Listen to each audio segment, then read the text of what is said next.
Yo, yo, yo, it's your girl and boy CT. I'm Cindy Barnes. And I'm Travis Barnes. And we are the founders of the Overcomers Podcast.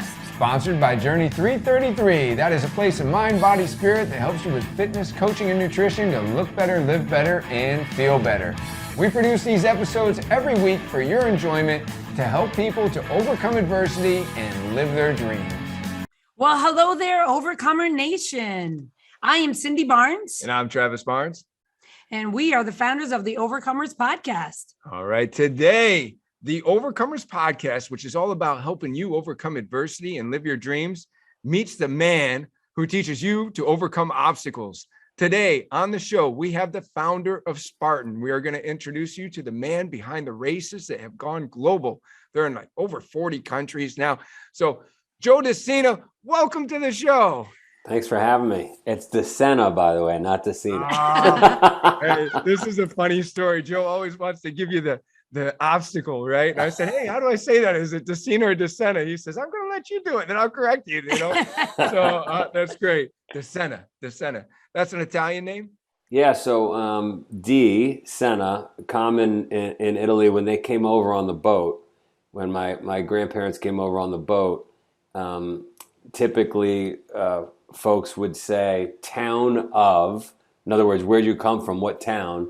And it could be like near Siena, but it's spelled D-E, and then there's a space, capital S-E-N-A. Well, I think that when people arrived coming over on the boat, they just kind of spelled their name however they wanted to, right? That's right. There's stories where a lot of people became Smith at that point, right? Exactly. Oh, man. Well, speaking of that maybe have a bit to do with where you're from, right? So born in Queens, right? Born in Queens, Howard Beach, Queens, which was really a place that folks, for whatever reason, were trying to get them, bootstrap themselves out of even a tougher part of Brooklyn. My grandparents sold fruits and vegetables in carts.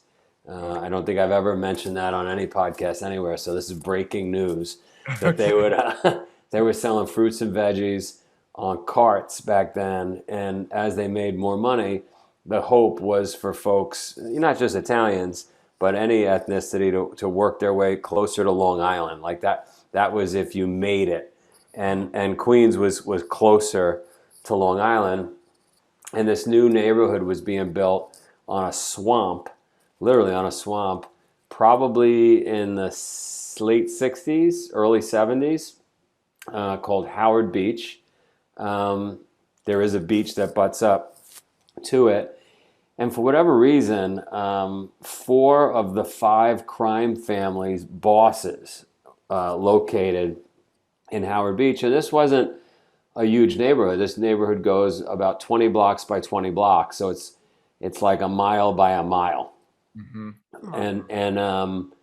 And all these bosses and all the folks under the bosses located there. So, and then obviously there were a lot of business owners and blue collar folks. But the business owners owned their own businesses, whether it was a bagel shop, a diner, a cement business, a masonry yard.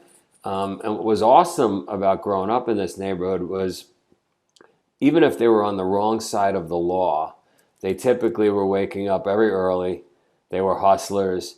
And so as a kid, I picked up on that. Like we get shit done in this neighborhood. And then you see those that made them, I can't even say a mistake because it was their career, but did something wrong and got caught and, might get a 25-year bid, a 25-year sentence. And so what that did for me and my friends was, I think, well, certainly for me, it made me realize how precious free life is, right? Or somebody dies. My language, yeah. Or somebody dies. And so then I just really try to squeeze every single thing I can out of every day. And the other thing it made me do was question myself all day, every day. Was I tough enough? Because you had to go to jail. Like that was, at least that was the narrative you were playing in your head. Like I might have to go to jail. Oh my God, can I handle it? So that's probably when the cold shower started when I was a kid, and I used to carry rocks around the neighborhood. People used to ring my father's bell and say, "Is everything okay with your son? We saw him carrying rocks up and down the block." And no, he's just a nutcase. Well, I appreciate you sharing that. And thanks for sharing something on this show that you haven't shared before, because our goal is to introduce you with your entrepreneurial history, your athlete history, the adversity from which Spartan was born. And I appreciate that perspective. Our mutual friend, Todd Durkin, when he introduces me, he always says I have a unique perspective on time. And I know that I've been to your pilot coaching certification and we're your first franchise in DECA. But of course, I've never shared this with you on a one-to-one level. My unique perspective of time comes from losing 10 years of my life to incarceration. And so, yeah, that's one of the reasons that we do shows like this, just to help people overcome adversity, live their dreams, know that they can overcome anything, which is what you're going to help us teach people today. So thank you for what folks don't know listening is, it's hard for you to mention that, right? Because maybe you feel like a lesser person or whatever. And what's great about me is you just got a leg up when I heard that. I was like, all right, you just went to Harvard in my mind. There's definitely a lot of lessons there. So I got my education in adversity.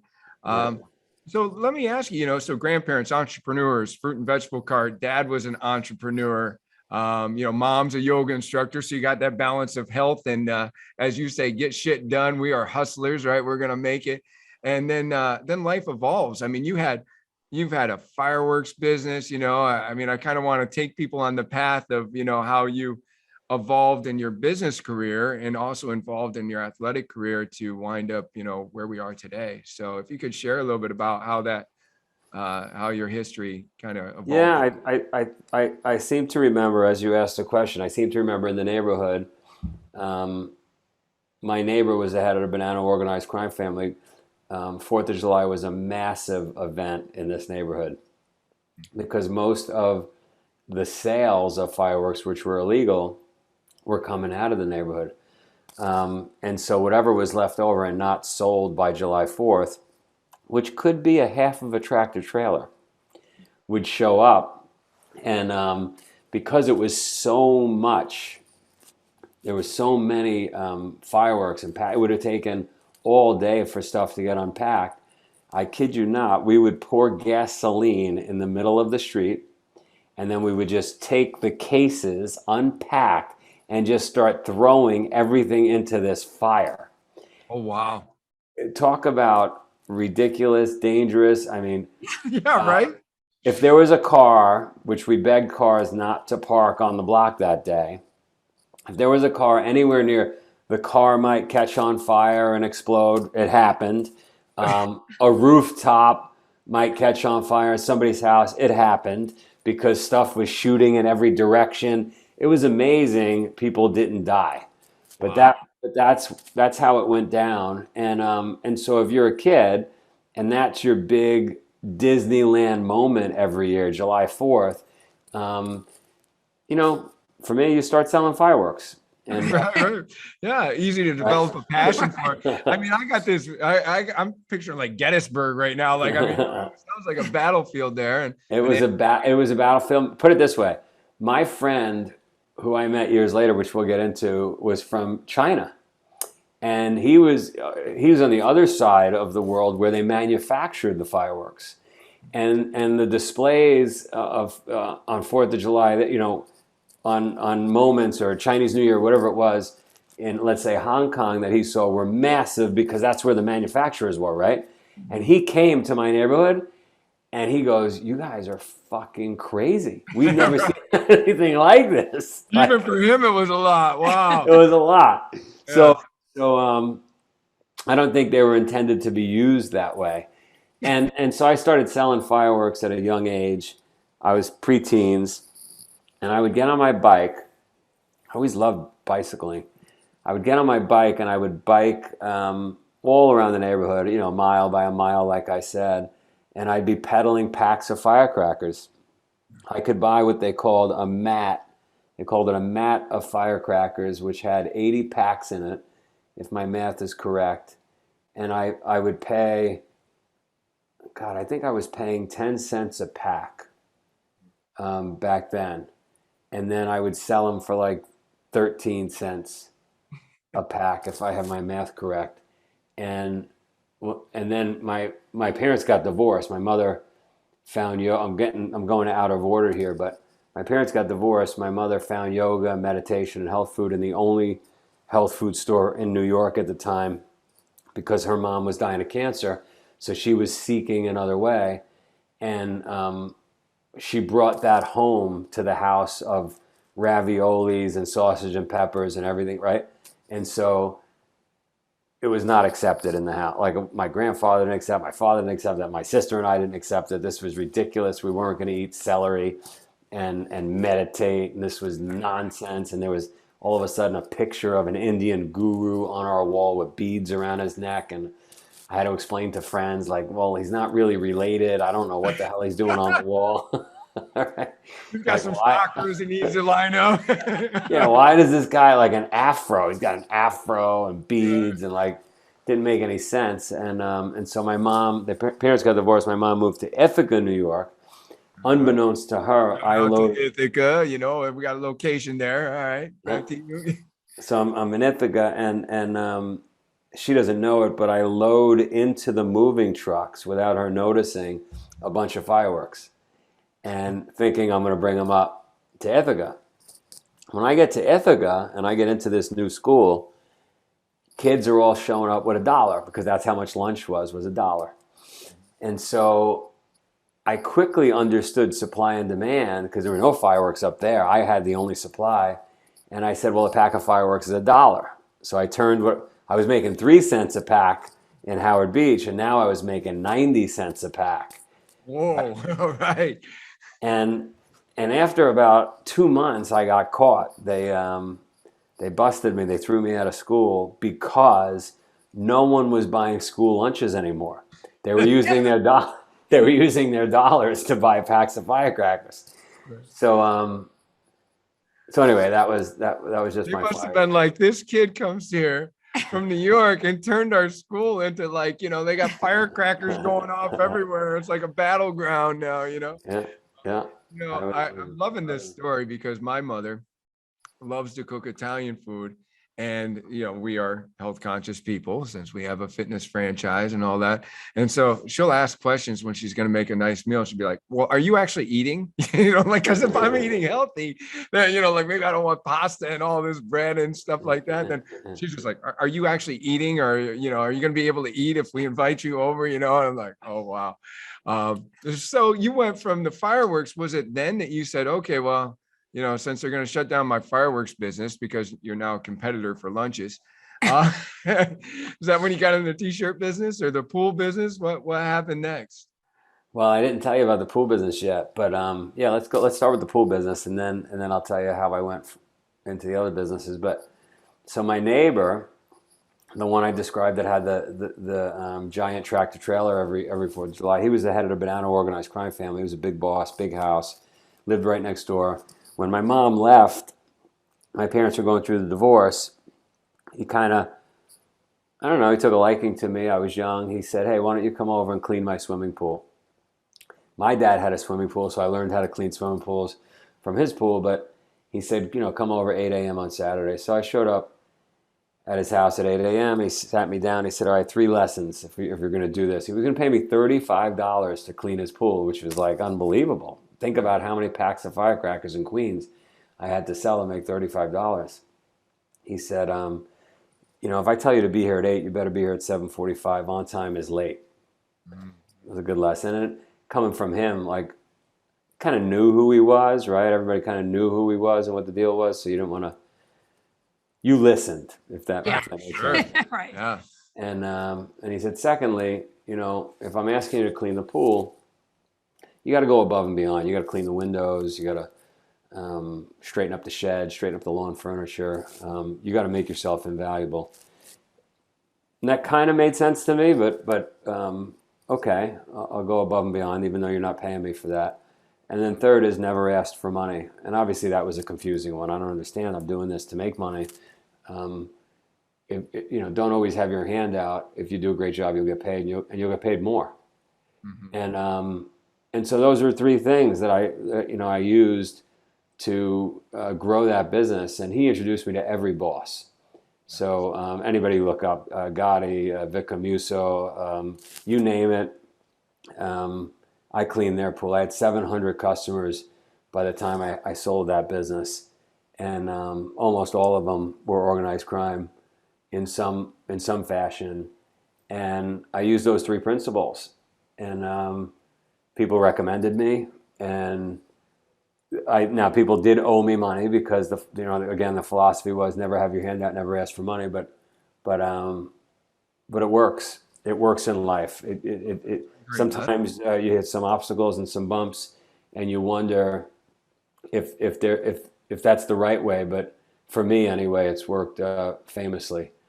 Yeah. So anyway, I built up that business and eventually got into some construction work, because if I was cleaning somebody's pool, they said, "Hey, can you also, put down some bricks around the pool or replace a window?" Or I was a hard worker. I always showed up early, right? Because on time is late, and I went above and beyond. So there'd be no reason to not recommend me. So the business was booming.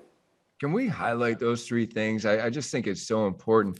We actually have a sign on our, I'm loving this episode, by the way. I lived in a neighborhood with a lot of crime.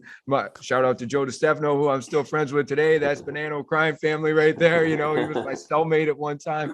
But, those three lessons, we have a sign on our wall that says, it's a Lombardi quote, be 15 minutes early is on time, right? If you're not 15 minutes early, you're late.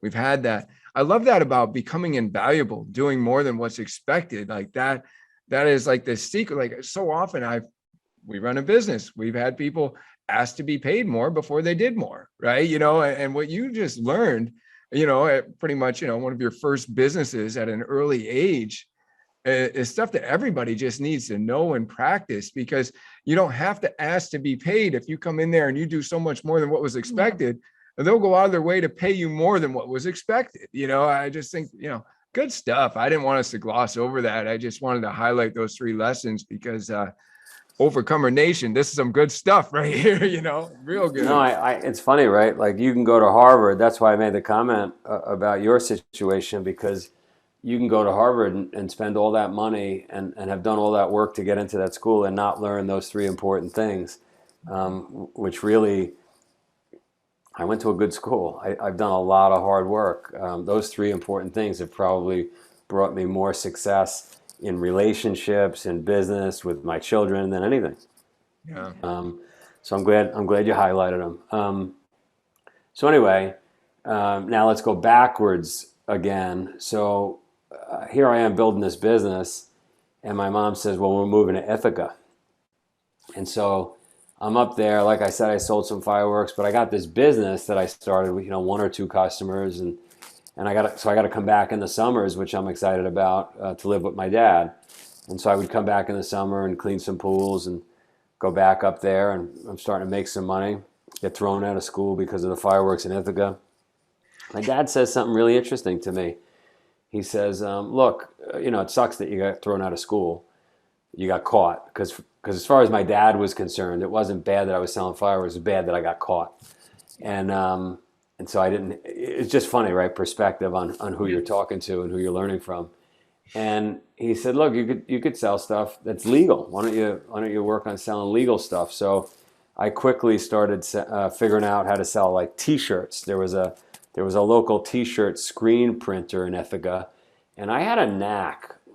I like talking about these things because it helps me remember and think about my own children at this moment in time. How do I get them to have this knack? I had a knack of like going to hang out places where I thought there was opportunity. And at this screen printer, where the guy would answer questions that I had and I could hang around and I could learn from, maybe he had some leftover shirts that they didn't sell. And then we can come up with a design, and I could take those shirts and I could go try to sell them or whatever. And before you know it, that became a place I was working out of. And I learned about this thing called the Head of the Charles that took place in Boston. So I made my way to Boston with my cousin and a bunch of shirts, and we got there to sell shirts. And turns out you're not allowed to just go up to people and sell shirts there. You have to buy a booth or something. So here I am with shirts in my jacket. And as people are walking by, I'm opening a jacket like I'm selling watches, right? And that's how my cousin and I are selling shirts. Isn't it funny, as you learn about the government and that they want you to have like a booth? It probably reminded you a little bit of the neighborhood where somebody wanted a cut of what you were doing, right? That's right. right. This really isn't that different, right? I learned this at a young age. Yeah, somebody wants a cut, right? I got to have a booth. Gotta have a booth. So I sold shirts for a while, and but my main business was the pool business, and I kept growing that. I kept going back in the summers. I couldn't wait to get out of Ithaca because there were no tough guys that, there were professors and Indian gurus and yoga and meditation. It was way too soft and crunchy and bohemian for me. I wanted to be with the tough guys. I wanted to be closer to jail and money and Chinese food and Italian food and so anything I could do to get out of there. And my mom, I think when I got in trouble, my mom, you're gonna love this. My mom said, "Well, now you can't go to school anymore, the public school here, so I'm going to send you to a Catholic school." And she found that the only Catholic school was an hour away from Ithaca. It was Notre Dame. It was in Elmira. Yeah, that's where our first business was. That's where it began. That's where we were running turkey trots every year at Notre Dame. Yeah. Really? At that school? Yeah, that's school. That's school. Yeah.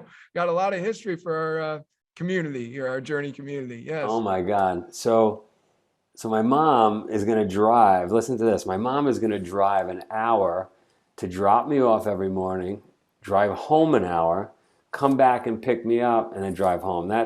That's her dedication to breaking my balls, right? Like she is going to teach me a fucking lesson.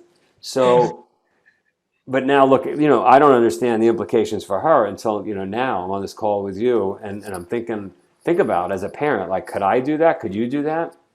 So anyway, to make it worse, you guys will know this, but when we got off the highway, I don't know if Route 13, I don't know what the highway is over there, but we would get off the highway and then it was like another 10 minutes to get to the school. So there was a funeral parlor that was right next to the highway. I think it started with a K. Anyway, it turns out the kid in the funeral parlor also went to the same school, Notre Dame. Okay. So she said, "I'm just going to drop you off at the funeral parlor every morning, and you could wait there until the bus comes there, and then you guys could go to school." So every morning, I'd go into the funeral parlor about 15 minutes before that kid came downstairs, and there would be a new dead body literally in the funeral parlor, set up for a funeral going on that day. And it would just be me and him or her that was dead.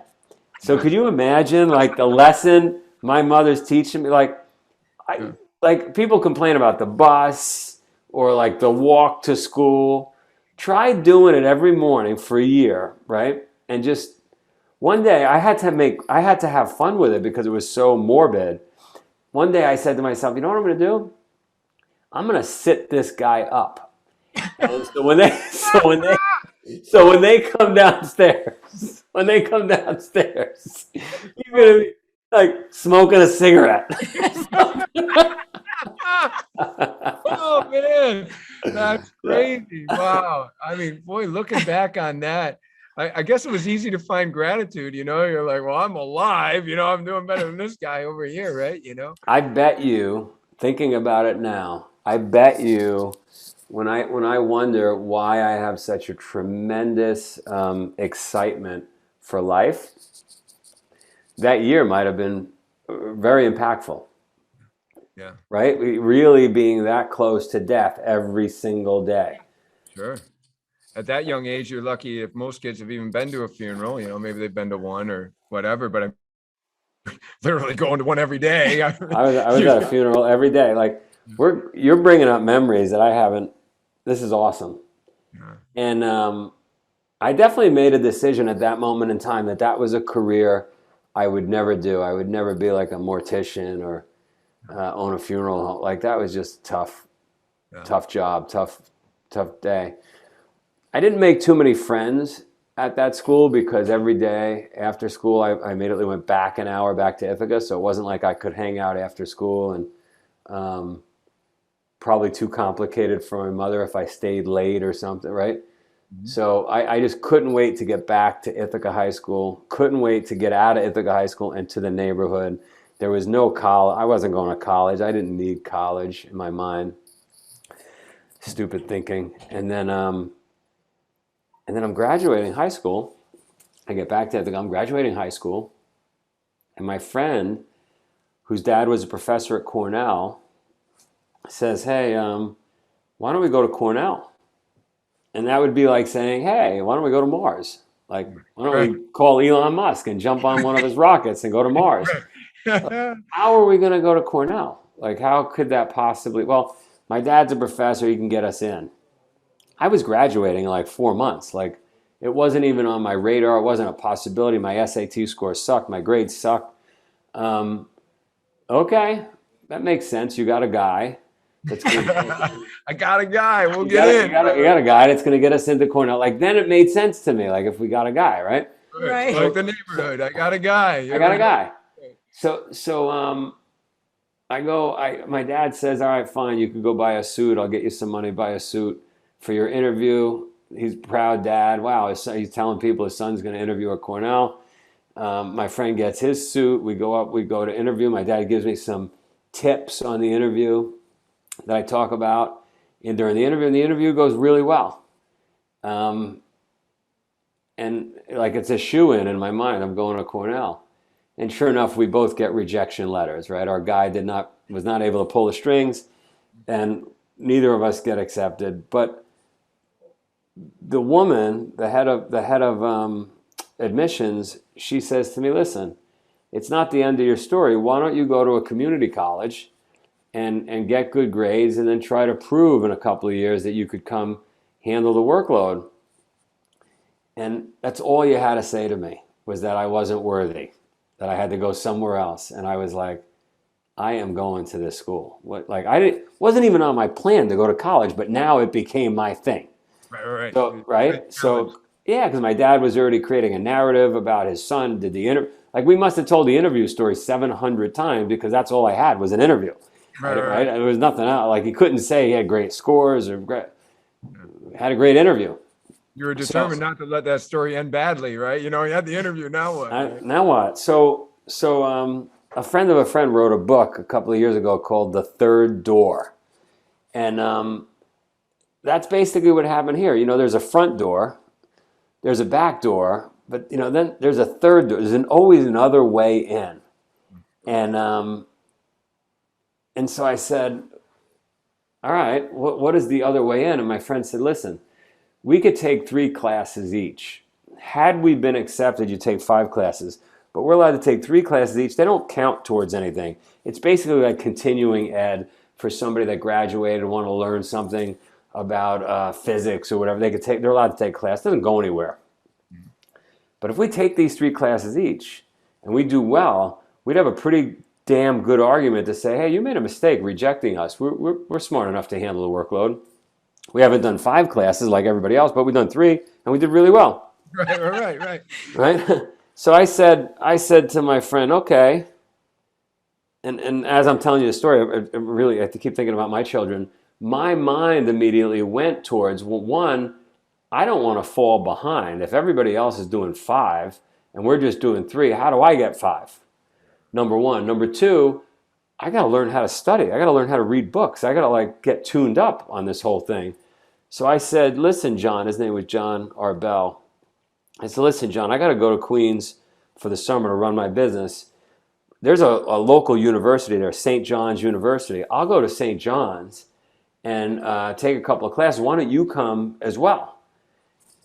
His mind went to a different place, and this is really important for people listening. This is like, let's say, the 4th lesson, or maybe the 4th lesson is there's always a third door. Maybe there's the 5th lesson. His mind went towards, if we're going to buckle down in September and attempt to do well at 3 classes, why don't we party all summer? Why would we work hard during the summer? We got to work hard in September. And 99% of the public, that's what the public does, right? Like January 1st is when I put my New Year's resolutions together, and that's when I start working out. Why would I work out in November and December? Why don't we just relax and stuff ourselves full of food and get really sick and fat, and then we'll get healthy in January? That's obviously ridiculous thinking, but that's what most of the public does. That's the truth. Yeah, you know. Right? So I opted to do it on my own, and which was bold, right? Go find this St. John's University, knock on their door, figure out how to do this. I'm proud of myself as I reflect back on it, right? Because I think at this point in time, I'm like 17. I had started K through 12 early. I got a 16-year-old right now. I don't know if he would be able to do, you know what I mean? I just figured it out on my own. So so I go to St. John's, I take these classes, and I do really well, and I actually like it. Actually, I feel like, I don't know, I feel like cerebral and academic, and like, I can't believe I'm actually, and I'm learning about really cool shit that I didn't know anything about. So then that fuels me and gives me some momentum for that fall when we show up at Cornell, and I feel a little more confident, and I crush it. By the way, I take a class. I take Psych 101 with Dr. Maas. I can't believe I'm remembering all this stuff. Maas, M-A-A-S. It was one of the most sought-after classes at Cornell, and taught me all kinds of things that apply to the Spartan business, to your bit, like to life. Psych 101. This class was amazing. Anyway, take my 3 classes, and I crushed them, just like I crushed my classes at St. John's. My friend doesn't quite do as well, but he does okay. We both reapply, and neither of us get accepted. Oh, man. Oh, man. And the admissions woman says, and at that time I hated her, but now I understand it better. She said, listen, I told you, go to a community college, go somewhere, go take some classes, and in a couple of years, reapply. But like, we can't have you doing this third door thing, because then everybody's going to want to do it. So my friend taps out, and probably lesson number 6, which is never, ever, ever quit, right? Winston Churchill. My friend taps out, and he says, screw it. He goes, I had such a fun time partying in Vegas all summer. I'm going back to Vegas. I'll go to University of Las Vegas. I could just party nonstop. Yeah. So he goes to Vegas, and I say, I'm going to do it again. I'm going to keep banging on the third door until I knock the door down. So I go, I do it again, I do well, reapply, don't get accepted. I'm going to do it again. I do it a third time, reapply, don't get accepted. And now there's some cracks in the armor, right? Now they're starting to break me. My business is really starting to do well back in Queens. Gotti and all those guys are becoming much bigger figures in the newspapers and everything. And what the hell am I doing up here? Clearly I'm not college material. I'm not getting accepted. And I say to my mom, I think I'm heading out. I think I'm going to New York. I think they broke me. And she says, well, I don't know if you guys know this story. She says, I want you to meet with this woman. I think she works at Cornell. She does my mother was teaching yoga. She comes to my yoga classes. She's willing to meet with you before you quit and go to New York. And so I said, my mom doesn't have any connections, right? She teaches yoga and she eats branch sandwiches. What could she possibly do? Right. My mom doesn't have a guy, right? She doesn't have a guy, yeah, right. Or girl in this case. Right. So I go, out of respect for my mom, I go sit down with Professor Anita Racine. Remember the name, and have since seen her many times. And I sit down with her, and she says, oh, I see your records here. You've done well in school and this and that. She says, do you know anything about human ecology? I said, no. Which human ecology? She said, human ecology is one of the schools at Cornell. One great thing about Cornell University is you could pretty much study anything. That was the mandate when it was founded. So you could be a veterinarian, you could be an engineer, you could be an architect. Like, you could study anything at Cornell. And they had this school, the School of Human Ecology, which was really built for farmers that were going to the agricultural school their wives would go to the School of Human Ecology, and they would learn sewing and cooking and all these things and nutrition. And she explains what the School of Human Ecology is, and she runs a program there, even a smaller program within that small school at Cornell, called the Textile and Apparel Department, where they're focused on textiles. And she says, I see you sold some T-shirts or whatever. Yeah, I sold. Do you like textiles? And I didn't really make the connection between T-shirts and the word textiles. I was like, I don't really know what textiles are, but yeah. She said, well, in my department, she says, we have 95 women studying textiles, but no men, and we want more diversity. And I said, I love textiles. How do I get in there? I love them. I love I textiles. know about them a minute ago, but I love them now. Yeah, 95 women, no men. Yeah, right. So, which is how I got to know the Chinese. I told you I know a bunch of Chinese people. That's how I got to know my Chinese buddy, because he came after me, was the only other guy in the department. It was 95 women and 2 men, me and John, who then came to visit us in Howard Beach, Queens, and saw what we do on 4th of July. But she ultimately got me into the school. I finally was accepted to Cornell. My last semester I'm most proud of, because by then I was driving. I was driving back and forth to Queens on weekends to run my business. My business was extended beyond the summers, into the fall, into the spring. So anywhere on campus you happen to find me, not kidding, anywhere I would be sleeping, because I was friggin' exhausted, right? I was trying to keep up with all the schoolwork, drive down there, run the business, come back, and then like sit on a bench and start reading and just fall asleep. And then I missed the entire party thing, because I never lived on campus. I wasn't allowed to live on campus in the beginning because I wasn't in the school. By the time I finally got into the school, people were off campus by then. They were in fraternities, sororities. Thank God I never really got into the whole drinking thing, because I just wasn't part of that whole scene. Didn't make a ton of friends. I had my Chinese buddy. Yeah. That was the only other guy in the department, and so sorry to keep interrupting. My last semester, I was short, I think 12 or 13 credits, because of those first 4 semesters, right? Not doing what everybody else was doing, and I wanted to graduate on time.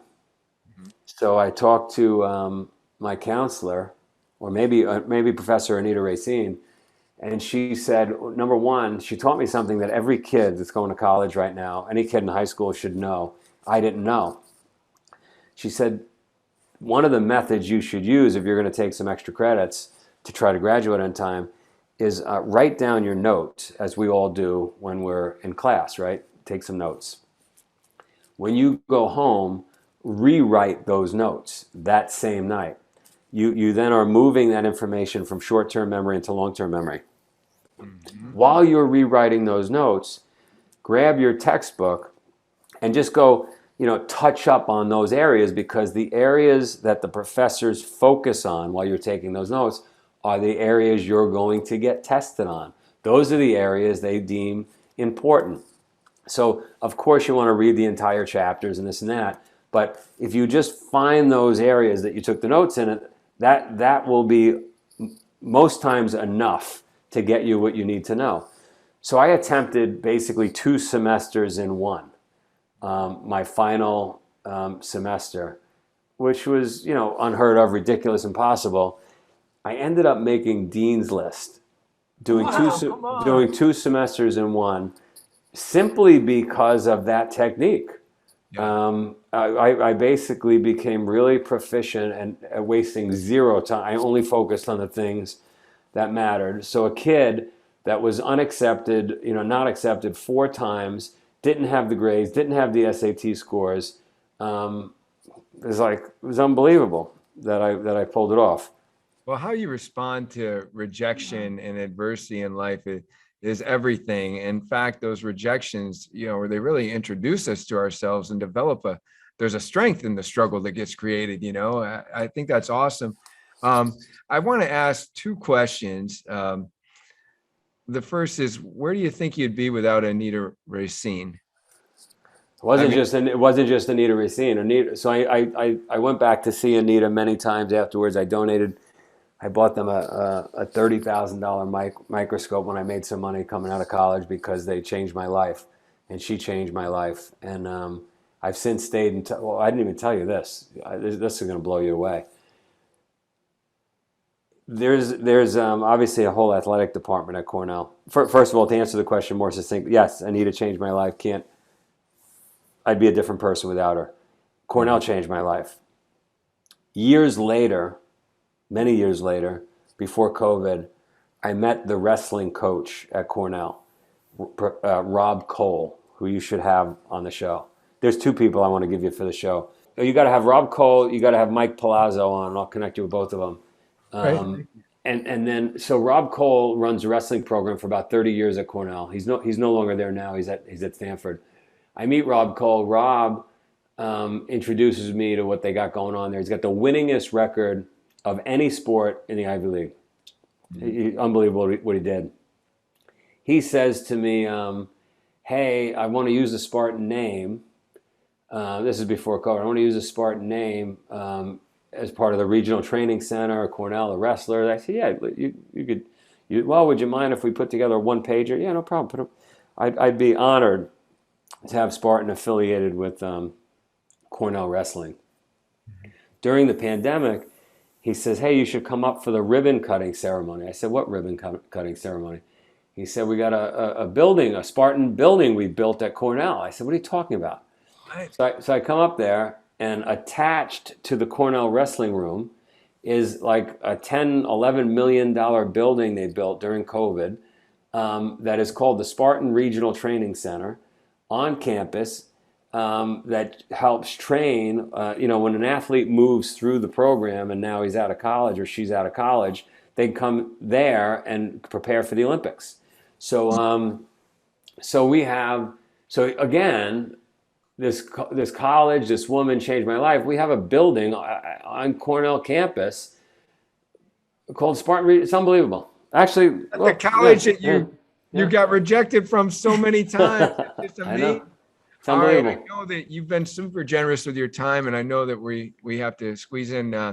I think I would be remiss if we didn't just talk about how this Spartan was born. Quebec. Can you give us like the Quebec story, so that way our listeners can understand how this worldwide obstacle course racing thing was born from adversity, if you will? Yeah, I'll do it quickly. So my mom, we didn't talk about my mom in Queens, when she was into all that crunchy stuff, found a race in Queens, New York called the Transcendence Run. It's a 3,100 mile race around a 1 mile loop in Queens. I saw that as a young kid, further convincing me my mom was a nutcase. Who would ever do a 3,100 mile run, 50, 60 days of running? My mom was running 10 miles a day. She was meditating, all this nonsense. And nonsense then. Now, obviously, I believe in all this stuff. Right. Fast forward later in my life, I get through Cornell. I'm on Wall Street. I'm gaining weight. I'm not feeling like I used to feel when I was physically working every day. I'm sitting at a desk. I'm making money, but I'm turning into a sloth. And I find yoga. And I find exercise, and I find races, all the stuff my mother was talking about, right? Finally, at 27, 28, 29 years old, I'm buying into the stuff she was pitching me when I was preteens. And so I go nuts, in a sense. So I go all in, and I just start finding races everywhere. And by the year 2000, I had already competed in craziest races around the world. The longer distance they were, the harder they were, the more I was intrigued, the more I did them. And I just kept thinking, because I'm an entrepreneur, how do I turn this into a business? At one moment, I was stuck in a really precarious situation in northern Quebec. It was 30 below temperatures. I was with some teammates. We should have died. And I don't know, I got especially inspired at that moment. That tremendous pressure opens your mind up. It helps create change. And so I started something at that time called Peak.com. I bought the URL Peak.com. You should have me on the podcast again. Let's leave it at that. Let's leave a cliffhanger. I would love that. If we could do it to be continued, I was yes. totally just Oh my God, thinking. I was like, will he ever come on again? Because there's so much. There's so much. In fact, we have 7 lessons today, and I want to clarify number 5, but I almost feel like there's a book of lessons in these podcasts. It's just great. And let me ask you then, because by the way, Overcomer Nation, we are going to have a part 2 to this. So this is great. But I mean, you talked about your first few lessons, which was, being early, 15 minutes early, being valuable and not having your hand out. And then lesson number 4 was about the third door. Lesson number 5, your buddy wanted to party and you chose to work that summer, work at your education. What would you title that lesson? Like about preparation, meeting opportunity, or, how would you, let's call that lesson, save the fun for later. Save the fun for later. I like that. And then we have had so many connections. We have written, you're seeing our word art wall today. Every gym has a wall that says never give up, which was lesson number 6. You said never ever quit. And right? he said all in too, which is also on all of our walls too. All in. You got to be all in. Yeah. So funny. And then the lesson number 7 was about the notes and the rewriting, which I have a goal to read a lot of books this year in different areas, but I don't let myself finish a book without making notes on a Google sheet of what my takeaways were, because otherwise there's no application, there was no education, right? So I really think that's an important lesson. Final question then, what makes an overcomer? The last thing I mentioned before we go to part 2 was I was literally hanging from a tree in northern Quebec. And so I would say, I'm going to not answer that until we get to the next episode, because I'm hanging and we don't know if I overcame. We don't know. Let's wait and find out. I love it. I can't wait. Well, I'll reach out to you. Let's do it. I thank you for your time today. You've been super generous with us and our audience. So thank you for that. This was great. You guys are awesome. This is the most fun podcast I ever had. I'll see you. Oh, thank you. We appreciate you. All right. Have a great day. Bye. See you. Joe to Sena, part 2, right? Hey. I was thinking, excuse me, Overcomer Nation, because we're still recording. Cindy and I are going to chat about this for a second. But that's hilarious. Joe to Sena. I said to Sena. Again. Isn't there like a wrestler named Sena? Yeah. But we're going to have a part 2 with a guy that we've been, wanting for a while to have a part 1. Well, there's so much more. Right. Well, there is. So, we haven't even talked about the whole Spartan thing, and that you were up at his house. Oh my gosh. Doing a. I mean, he was touching on so many things. I was in prison with, not involved audience, but I was in prison with people that were associated with Gotti, Gambino, Genovese, Bonanno. So, I mean, I understand the families he was talking about. And then when I came home after all that adversity, I mean, of course, fitness was my thing since 96 and since a young age, and I just got re-engaged with it. So then I come home and I'm working at a gym and I learned about these Spartan races. And we did our first Spartan race before we ever had a journey. I just thought it seemed like a cool thing. Or so Stallone's talking and says, maybe you got something you still want to do, something you haven't finished, And I'm like, yeah. I mean, I got a lot of things I still want to do. And so then I got invited, Overcomer Nation, I got invited to what was called the Spartan Pilot Program. You mentioned about being at Joe's house. Yeah. We were in Killington, Vermont. Is that where it was? Yeah. So Killington Mountain. Yeah, that was crazy. That was crazy. We might talk about it in episode 2, so I won't say too much, but it was their first attempt at having certified Spartan coaches. And man, do they, there's some stories. And if we don't cover them in episode 2, I will tell you the stories of basically having my own death race out there at his ranch. But we're proud to be affiliated with Spartan.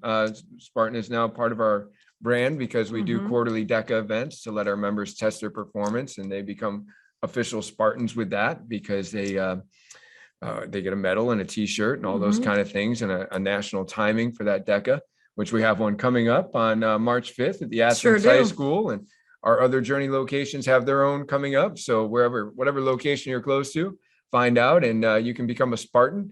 I hope you like what you heard today. Oh my goodness, I did. Yeah, I love it. That was great. He's such an interesting guy. He is a very interesting guy. Yeah, a lot of Very- connections yeah. with him. Yeah, I really look forward to spending time with him again. So Yeah. thank you all for tuning in, and have a great day, everyone. Bye, guys. Hey, thanks for tuning in to the Overcomers Podcast, sponsored by Journey 333.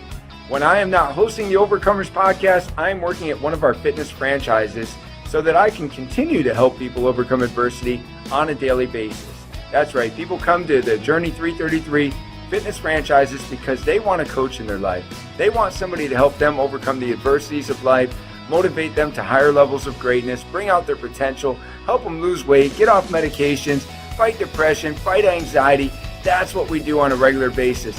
If you feel like you want your life to be about helping more people to overcome their adversities, if you feel like you're an overcomer and you want to create more overcomers, then maybe owning a Journey 333 franchise would be for you. To find out more, go to www.journeyfitness333.com.